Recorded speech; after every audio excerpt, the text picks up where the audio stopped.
nandito siya kanina. May nakikita siya dito sa may puno. Actually, bago ako lumabas, kinikilabutan na ako eh. Pero ngayon, nakatingin pa rin siya dun sa may puno eh. First time niya yung ginawa yan. Meron siya tinitignan eh. Hindi ko alam, nakatitig naman siya. Wala namang gumagalaw dun. What is it, Mocha? Ayan na naman siya. Ayan oh, may tinitignan siya oh. Oh?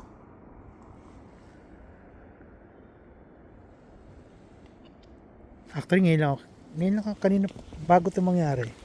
Kinikilabutan na ako doon sa labas.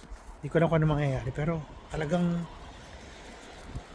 ewan ko ba, hindi naman ako naniniwala sa mga ano, pero I know na may mga ganong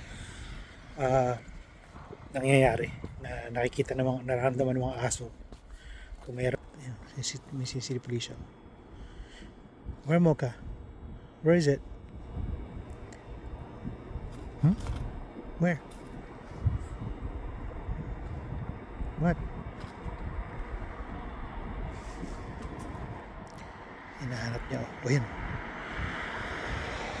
Gugulat siya oh. Wala naman oh. First time niya na ganyan. What, Mocha?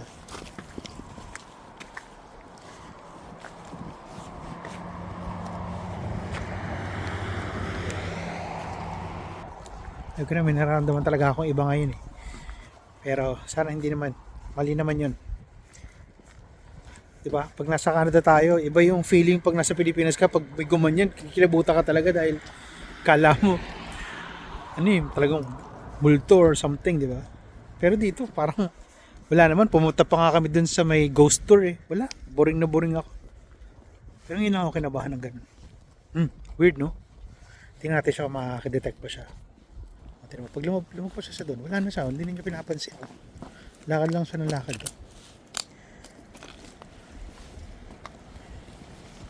Are you okay? Kala nung basihin, sasakay ako. Kaya hindi ako sasakay. Ay, may bababa. Ganda ng bus, no? No, Mocha. No. No.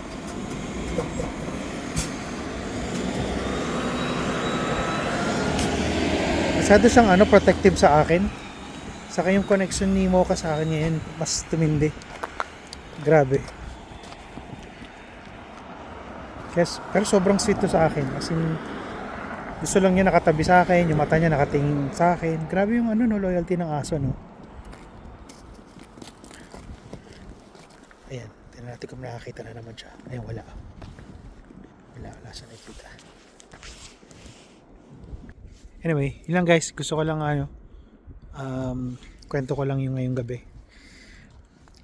Medyo hindi na ganun kalamig ngayon, -2 na compared mo nung isang araw. Yun lang guys, this is DJ Ryan signing off. Dahil dito sa Pinoy Vibes World, good vibes all the time.